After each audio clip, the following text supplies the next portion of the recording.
Hey guys, what's going on? It's Ash here coming at you guys today in Clash Royale. Today I am pumped because Diego, the pros pro, he's now won 3 Pro v Pros in a row, is back at it, ladies and gentlemen, and today he is going against CMcHugh, might be his most difficult opponent yet. I am hyped. Hope you guys are too. Again, in case you missed the Pro v Pro series, it's 2 really good players. One of them wins in a best of 5 and stays on as a King of the Hill challenge, and then we try to find somebody else to dethrone them off the hill, and then a new champion will arise on CWA Pro v Pro series. So today, can CMcHugh, who just won the 32 pro player bracket, that's a mouthful, 32 pro player bracket, CMcHugh won it all. Can he beat Diego here? Best of 5, no special rules, no cards banned. You can use different decks, you can use the same decks. What will these pros come out with out of the gate here? Time will tell, and we're already live in our first match here. If there's too long of a downtime in between these matches, I'll go ahead and cut that out so you guys don't have to just listen to me ramble, and then we'll get back to the action. So here it looks like Diego starting out with, okay, he could be going in many different directions with this start here. Going against CMcHugh, playing a Furnace, Dark Goblin, and Ice Spirit with the Mega Minion in back. Okay, there's the Giant from Diego, comboed with the Lightning, so it looks like Diego's playing a nice solid Giant beatdown deck, has that Tombstone kind of steady rolling out those skeletons in the back, and hey, if skeletons can get to a tower, they can do a lot of damage, even if only one single solo skeleton gets to that tower with the Giant tanking for him, it can do a decent amount of damage. On top of that, if the opponent has an Inferno tower, those skeletons can buy you a little bit of time protecting that Giant. So now it's time for Diego to reload a little bit. It looks like CMcHugh is playing a Royal Giant deck. So interesting deck here by McHugh. He has, again, the Furnace, the Dark Goblin as well, and you just saw him use the Lightning, but it looks like this Giant for Diego is indeed going to get to that tower, and that's going to be troubled there for McHugh right off the bat. He has the Mega Minion eventually.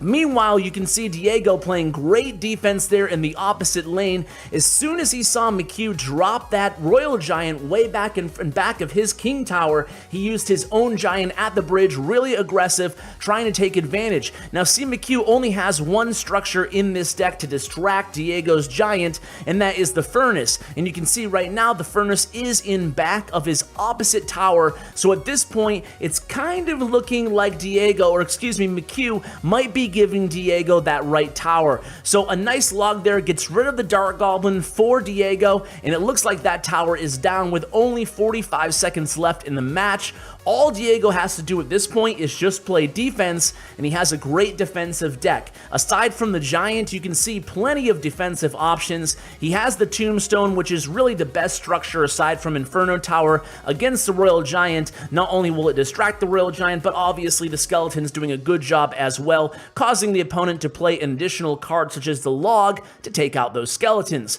So here, very nice defense. Again, they're using the Tombstone to push back that Royal Giant for CMcHugh, and it looks like here, with only 10 seconds ticking down from the clock, guys, Lightning not gonna be enough here. Ooh, Mega Minion just in the nick of time there for Diego, and Diego is on the board first. So how did Diego get here? 3-time champ here on CWA Pros vs. Pros series. He beat, let's see if I can get this right here. He beat Surgical Goblin to dethrone Surgical Goblin in a sweep. He beat Backstabx in a sweep, and then he beat Colton W83 not in a sweep. That match, I believe, went to 5. So here against McHugh, McHugh could be one of the best players yet to face Diego. I don't know, all these guys truly are studs. By the way, I feel like I should give a shout out to Surgical Goblin. He's doing very well on YouTube. I think he just hit 40,000 subscribers. Crazy. When I first brought him onto the channel, he didn't have any subscribers, didn't even have a YouTube channel yet, so I'm super proud of that guy, and everybody else too. Backstabx still doing amazing things with Hammers, the whole Hammers team, and of course Colton, one of the best streamers out there in my opinion. Just have to give you a shout out to the guys who helped Diego, that didn't come out right, but who Diego had to beat to get to where he is today. So here, game number 2 is already underway. You can see CMcHugh at the top this time, again, playing that giant Prince beatdown deck that we're pretty familiar with the Executioner, and Diego B switches to the Royal Giant, so kind of a role reversal here, and it will be interesting to see. I don't think CMcHugh's deck here runs any structures unless he made some changes to it, which of course CMcHugh is known for creating decks and using his own type of deck, so I'm not necessarily going to say this is the popular variation, but so far it looks to be exactly the deck that Marcel P uses on ladder.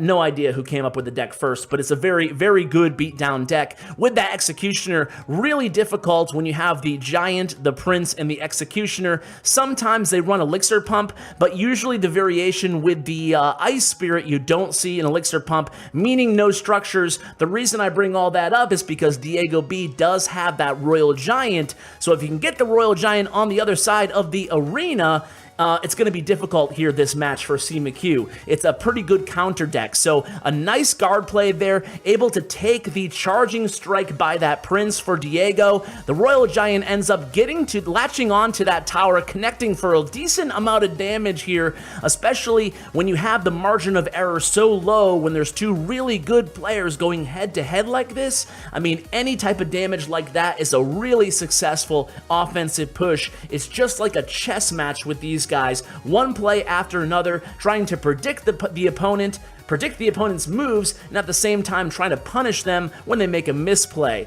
And it's just difficult here. Unfortunately, McHugh just can't stop that Royal Giant chip damage. Every single push seems to connect with that tower, even if it's just for a shot or two, just, chipping away at that tower. Meanwhile, McHugh just can't get his offense to the tower of Diego. He's too busy trying to play defense against that Royal Giant with no structure to distract the Royal Giant. It's going to be a very difficult match, and it looks like with that log, Diego B goes up 2-0. Wow. Diego really living up to his name as the pro, the king of the hill, pros pro at this point, and this is going to be do or die. By the way, guys, I should note that, taking your advice, you guys wanted to see the king of the hill format, so I'm just going to keep Diego B here. Now, I don't want to speak too soon because he still has another match to win, and McHugh is one of the best players in the entire game. So he will be staying on if he wins, and at this point, I have a lot of challengers who want to just get a piece of Diego. You can see both of the decks that they used here, although I will go back and edit and add the decks to the overlay. Hope you guys enjoy that, by the way. Hopefully trying to make it easy on you guys if you want to use one of these decks that the pros use. So here we go, guys. This is do or die for McHugh at this point. And what is Diego going to have next? Now, meanwhile, this is their third match, so this is theoretically their third save deck if they keep alternating decks. Although Diego might just want to go with something that's working here, but you can see he doesn't. He continues to switch things up. He actually starts out with a pretty lucrative push there in that left lane when you can get the Electro Wizard to the tower, comboing with Graveyard. It's going to be trouble for the opponent unless they have a great counter. That was a great tornado there played by McHugh. It was able to pull that Mega Minion into the tower, into the Executioner's line of sight, into his axe throw distance. And what it did was it was an even elixir trade, right? The tornado versus the Mega Minion there, 3 for 3, but he was also able to take down the Mega Minion A and do a lot of extra damage to that crown tower. So it was actually a really nice tornado play there. And tornado, at least, in my mind, is one of the best skill cards out there in the game. Skilled players use Tornado, and they use it very, very well against any type of deck. And lesser skilled players, they kind of, you know, don't use Tornado, or they use it improperly, or they use it and they fail to pull those big pushes into the activation of the King Tower. So here, nice freeze combo. I was waiting for that freeze by Diegob, and he uses it there, and he's able to do a decent amount of damage, but now he has some trouble coming at him. The miner comes in for McHugh, and the miner's gonna do a decent amount of chip damage, but the big issue here is those minions and the executioner. Good zap spell there by Diego, but again, he's gonna do a significant amount of damage to that left tower. CMcHugh is to Diego's left tower. So McHugh out here, out of the gate, pretty well in this third match here, doing a decent amount of damage to both of the towers. Now what has to, okay, good cannon there. It's not gonna kill the executioner though. Here comes the Electro Wizard, and a good ice golem, but think about it, guys. Diego is having to unload a lot of elixir to get this offensive push going. Meanwhile, McHugh sends in that miner for even more chip damage on that left tower. Good freeze spell there by Diego. Is it going to take down the tower though? It doesn't look like it, and remember, CMcHugh has that rocket, guys, so this could be trouble. And a misplay cannon there, I think, by Diego. He said, oops. I can't think that he meant to play the cannon there. Maybe he meant for it to be an ice golem is what I'm thinking there. So with only 10 seconds left on the clock, he needs to get something going here, and oh no, he needs to cycle back to the zap spell, and he's not going to be able to do it. So there it is. McHugh is on the board. Can he make an epic comeback? I don't know. We'll have to wait and see. But I'm not going to count him out. I'm not going to count him out, guys. All right, so here we are back into the last match of this game. I went ahead and I edited out some of the in-between there because this is the fourth match, meaning these players had the option of making a fourth and final deck to use in this fourth match. So they both created a deck, or they used one they've already used. Diego, you can see out the gate again with Royal Giant. He's doing a very good job here of choosing when to play the Royal Giant, right? So when CMcHugh, he has the pump on the board, and you're going to see McHugh, he's going to drop the golem, and then it's going to be a long push with that golem. So what Diego's going to do here, he's almost at full elixir, he's going to drop the Royal Giant of his own after he sets the table with the furnace. So what this is going to do is, it's going to cause a nice defensive buffer here for the golem and allow Diego to play that Royal Giant. So there's the Royal Giant. He has those fire spirits backing up the Royal Giant to kill whatever, you know, if it was guards, for example, to counter that Royal Giant.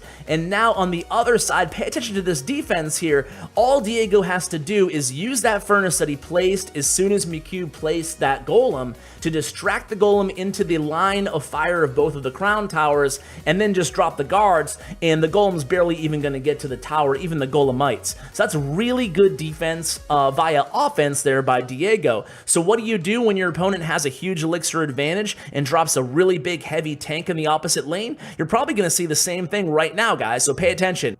So here comes CMcHugh with another golem push, but this time Diegob doesn't really have the same amount of elixir that he did last time, where he's able to go offensively with the Royal Giant in the opposite lane. So here, hopefully another textbook defensive play here. Unfortunately, the Ice Spirit did not connect with that Executioner. That might hurt a little bit, causing him to have to play the guards on top of the Executioner as well. That was a good guard placement there. You can see Golem, again, dies before he has a chance to do one hit onto that Crown Tower. Crown Tower actually doing pretty well there for Diego, and now he's going to go ahead and try to hop and take advantage real quickly of McHugh after he played that Elixir Pump. McHugh does have the Executioner in rotation. Executioner is going to do a decent job here. He's going to take down that Mega Minion, and the Royal Giant does, though, get a few hits on that right tower, so again, it's kind of difficult here for McHugh to get anything going despite having the pump on the board, the Elixir advantage. So again, a big push here coming from McHugh,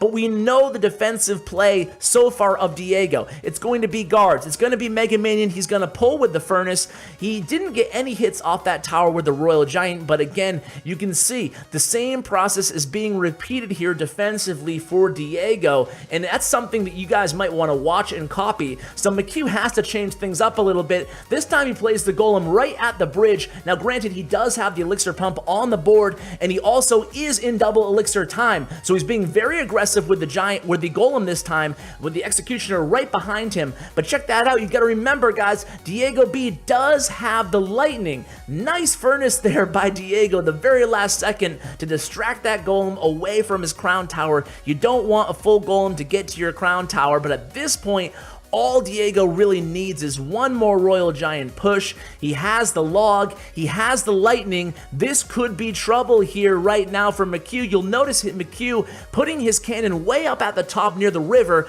The reason being is to avoid the lightning, as you can see there. Avoid the lightning with the cannon, but unfortunately, this is looking pretty difficult here. Now, Diego forced to play the guards and the log to protect his tower. Finally, McHugh getting some decent damage on that tower, but at this point, all Diego has to do is just cycle back to that lightning, and there it is. Boom, Diegob pulls off the victory, and he still is the people's champion. The champion, Diegob, has now won 4 Pro v Pros in a row. This is insane, dude. This guy's a beast. And McHugh is a real beast as well. So, man, hats off to both of these players. I'll include their social media links. Who do you think should face Diegob next? Can anybody beat this guy? Can anybody beat Diegob?